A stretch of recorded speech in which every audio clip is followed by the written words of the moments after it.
Hey friends, happy Friday, the 10th of September.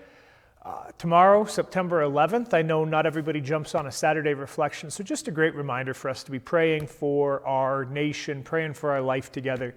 What a 20 years, huh? So, be praying for each other, praying for our nation. I will give you a video reflection, and there's a link to the readings on the side.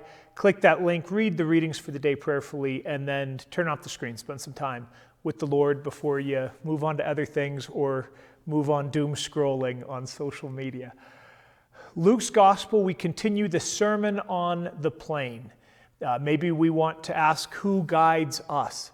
One of the things that I love about this reading, when fully trained, every disciple will be like the teacher.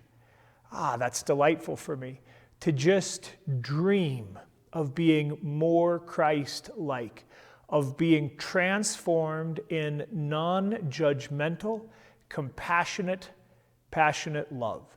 To dream of not being stuck always in the way that I am. I don't know if that's helpful for you or not.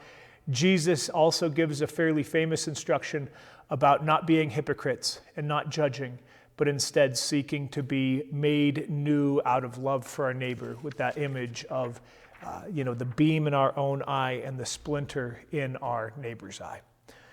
First reading, we're switching gears. Yesterday we had the end of the letter of Paul to the Colossians. Today we have the first letter of Paul to Timothy.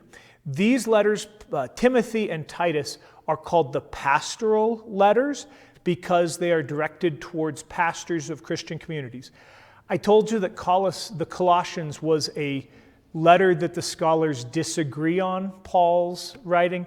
Almost all the scholars, except for really hardline scholars, almost all the scholars will tell you that the pastoral letters were written a generation after Paul by students of Paul.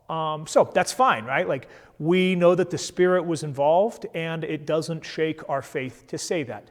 But it's a great reminder of the instructions in the Christian community and the way that the Spirit continued in the midst of the community, that it is the community and it's not just the personalities, right? In this, what I was struck by was the second part of this, right?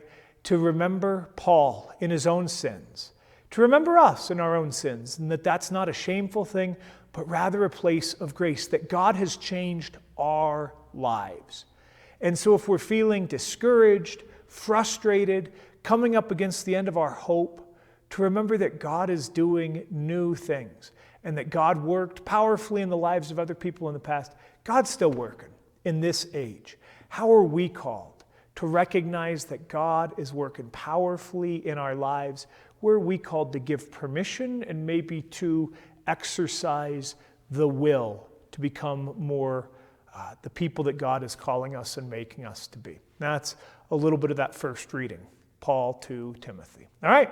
Hey, maybe a little bit brief today. That's great. More time to pray. Read the readings prayerfully. Turn off the screen. Spend some time with the Lord. Happy Friday. Pray for our country. Pray for folks that are having a hard time these days. God bless.